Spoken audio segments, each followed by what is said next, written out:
Hi everybody, Beanmeister22 here. Hey, today we're going to look at another strange and unusual, and we could have done a quiz video out of this, but really no one would have guessed this, and what's the point of that? That's not fun, right? Alright, so this is a wooden disc. Well, it's a wooden disc with a hole in the center. Okay, so what is it? This is a whorl. It goes on the end of a spindle. You know, like if you are making cotton or doing stuff with, cloth or something. What's that called when you take cotton or wool or something and you make thread or yarn out of it or something? So anyways, and you say, okay, well, there's nothing special about that.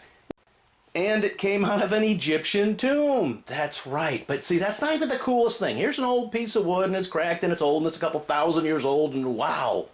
But that's not even the coolest part. Now, if you look at it closely, which we're doing under the microscope, you can see some scratches or, dare I say, gnaw marks in it. That's right. While this was in that ancient Egyptian tomb, rats gnawed on it.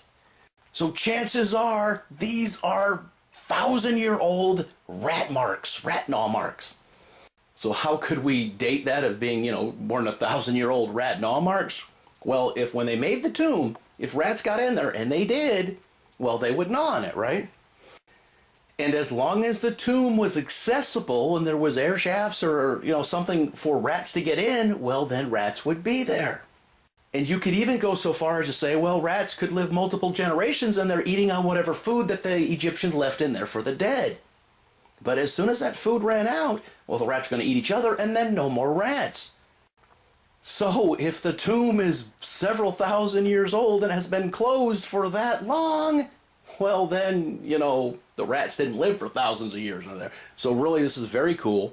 Couple 1,000-year-old little ancient artifact, and it's been gnawed on and chewed on by 1,000-year-old rats. Or, well, a couple 1,000-year-old rats, really. It's really cool.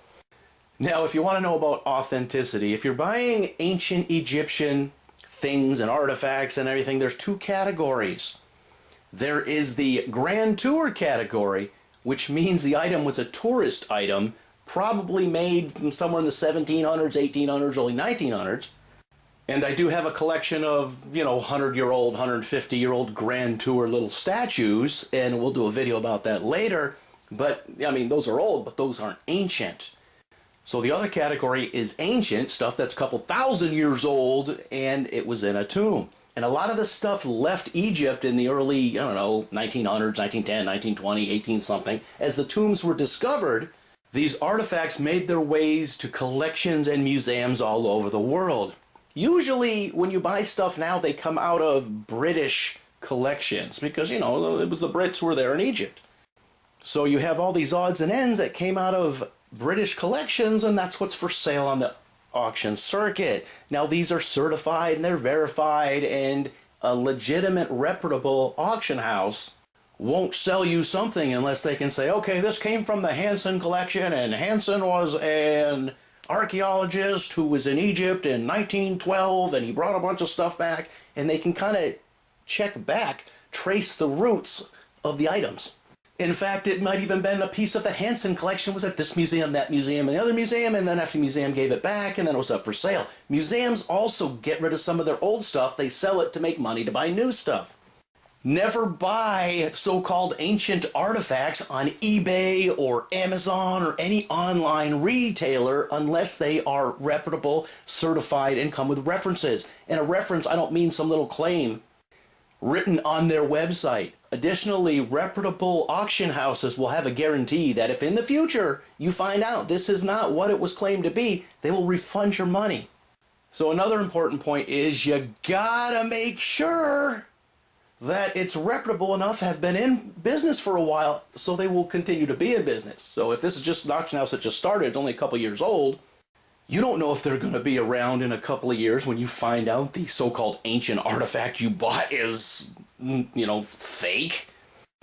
Because you spend $500 on something, or even, $150 or $100 on something like this, which in all actuality would probably sell for about $50 or $60, maybe $45. So you spend that kind of money on this, then you find out it's not 2,000 years old. It came from some kid's toy thing in 1964. You're going to be a little PO'd. But let the buyer beware. If you don't do your research, then, you're going to get what you get, right? All right, so I'll leave your comments in the comment section. As always, thanks for watching.